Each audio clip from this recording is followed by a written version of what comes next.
P Jayarajan ഇപ്പോൾ ഫോണിൽ ചേരുകയാണ്. കേൾക്കാമല്ലോ അല്ലേ?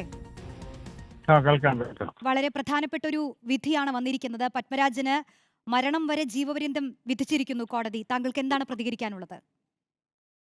പ്രധാനപ്പെട്ട വിധിയാണ്. കാരണം ഇത് സമൂഹത്തിനൊരു സന്ദേശം കൊടുക്കുന്നതാണ്. 10 വയസ്സായിട്ടുള്ള ഒരു പെൺകുട്ടിയെ ആ സ്കൂളിലെ ഒരു അധ്യാപകൻ പീഡിപ്പിക്കുക. ആ പീഡന വിവരം പുറത്തു പറയാനുള്ള വിഷമം കൊണ്ട് കുട്ടി ആദ്യ ദിവസങ്ങളിൽ പറയുന്നില്ല. പിന്നീട് ചൈൽഡ് ലൈൻ പ്രവർത്തകന്മാരോട് കുട്ടിയെല്ലാം തുറന്നു പറയുന്നു. പക്ഷെ ആദ്യഘട്ടത്തിലുള്ള ഈ 10 വയസ്സായിട്ടുള്ള കുട്ടിയുടെ മൊഴിയിലെ ചില പൊരുത്തക്കേടുകൾ ചൂണ്ടിക്കാണിച്ചുകൊണ്ട് ആ കേസന്വേഷണം അട്ടിമറിക്കാനുള്ള ആസൂത്രണമാണ് നടന്നത്. അത് RSS BJP പ്രധാനപ്പെട്ട പങ്ക് വഹിച്ചിട്ടുണ്ട്. എന്നാൽ നമ്മുടെ സംസ്ഥാന മുഖ്യമന്ത്രിയും ആഭ്യന്തര വകുപ്പും അതുപോലെ തന്നെ ഒടുവിൽ അന്വേഷണം നടത്തിയിട്ടുള്ള പോലീസ് സംഘവും ഒക്കെ കൃത്യമായ തെളിവുകൾ ശേഖരിച്ചു.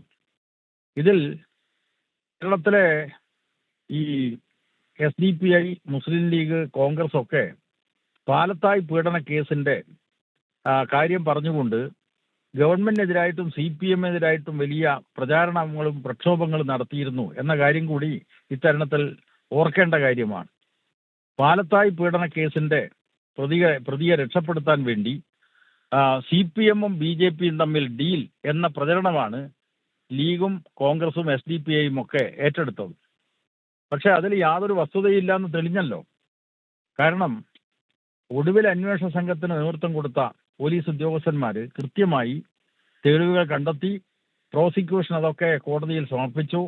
അതിന്റെ അടിസ്ഥാനത്തിൽ ഉള്ള ഒരു വിധിയാണ് നേരത്തെ പുറപ്പെടുവിച്ചത്. കുറ്റക്കാരെന്ന് കണ്ടെത്തിയിട്ടുള്ള കോടതി ഇപ്പോൾ ഇന്ന് ശിക്ഷ വിധിച്ചിരിക്കുകയാണ്.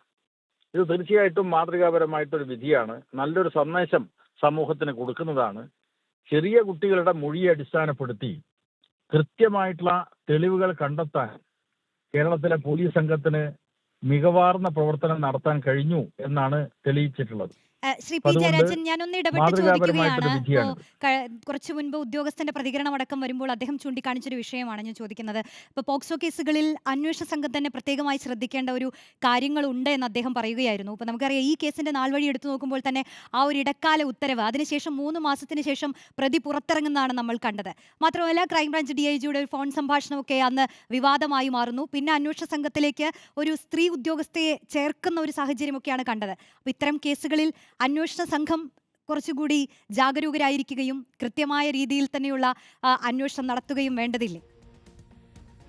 തീർച്ചയായിട്ടും പ്രാഥമിക ഘട്ടത്തിൽ ഈ കുട്ടിയുടെ മൊഴി രേഖപ്പെടുത്തുന്ന പോലീസുകാരൻ അവൻ പലതരത്തിലുള്ള സ്വാധീനത്തിനും വിധേയമായിട്ടുണ്ടെങ്കിൽ ആ മൊഴി പലതരത്തിലുള്ള പൊരുത്തക്കേടലുകളും രേഖപ്പെടുത്താം. ആ മൊഴിയിൽ പല പൊരുത്തക്കേടലുകളും രേഖപ്പെടുത്താം. അങ്ങനെ കേസ് അട്ടിമറിക്കപ്പെടുമായിരുന്നു. പക്ഷെ അവിടെ പാനൂരിൽ ഈ കുട്ടിയുടെ പീഡന വാർത്ത കൃത്യമായി തിരിച്ചറിഞ്ഞതിനെ തുടർന്ന് അവിടുത്തെ നാട്ടുകാർ ഒരു ആക്ഷൻ കമ്മിറ്റി ഉണ്ടാക്കി. CPM-ന്റെ പാനൂരിലെ ലോക്കൽ കമ്മിറ്റി സെക്രട്ടറി സഖാവ് ബൈജു അടക്കം എല്ലാ പാർട്ടിക്കാരും ഒത്തുചേർന്നുകൊണ്ടാണ് അവിടെ ആക്ഷൻ കമ്മിറ്റി ഉണ്ടാക്കിയത്. ആ ആക്ഷൻ കമ്മിറ്റി പോലീസുമായി ബന്ധപ്പെട്ടു, മുഖ്യമന്ത്രിയുമായി ബന്ധപ്പെട്ടു.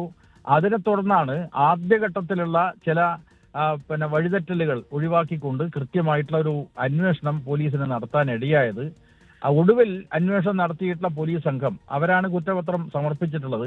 അതിനിടക്കാലത്ത് ഇദ്ദേഹത്തിന് ഈ കുറ്റവാളിയായിട്ടുള്ള ഈ BJP നേതാവിന് ജാമ്യം കിട്ടി. ജാമ്യം കിട്ടിയപ്പോൾ കൊണ്ടുപിടിച്ച പ്രചാരവലിയായിരുന്നു CPM-ഉം BJP-യും തമ്മിലുള്ള ഡീലാണ് എന്ന് പറഞ്ഞുകൊണ്ട് വ്യക്തിപരമായിട്ട് എന്നെ സംബന്ധിച്ചിടത്തോളം എൻ്റെ ഒരു ഗ്രൂപ്പ് ഫോട്ടോ, ഞാൻ പത്തനംതിട്ടയിൽ ഒരു പരിപാടിക്ക് പോയപ്പോൾ അവിടെയുള്ള പ്രവർത്തകന്മാർ ഒന്നിച്ചുള്ള ഫോട്ടോ, അതിൽ കൂടെയുള്ള ഒരു CPM പ്രവർത്തകന്റെ ഫോട്ടോ മാറ്റി അതിന്റെ തല വെട്ടി മാറ്റിക്കൊണ്ട് ഈ അധ്യാപകനായിട്ടുള്ള BJP നേതാവിന്റെ ഫോട്ടോ വെച്ചിട്ട് മോർഫിംഗ് നടത്തിയിട്ടടക്കം വലിയ നിരക്കുള്ള നുണപ്രചരണം നടത്തിയിട്ടുണ്ട്. ആ നുണപ്രചരണങ്ങൾക്കെല്ലാം അന്ത്യം കുറിച്ചുകൊണ്ട് ഇതാ യഥാർത്ഥ കുറ്റവാളി, അത് അദ്ദേഹത്തിന് നൽകാവുന്ന മാക്സിമം ശിക്ഷ കോടതി നൽകിയിരിക്കുന്നു.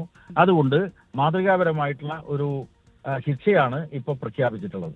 ശരി, ശ്രീ പി ജയരാജൻ, ഈ ഘട്ടത്തിൽ ഈ വിധിയുമായി ബന്ധപ്പെട്ട് പ്രതികരിച്ചതിന്.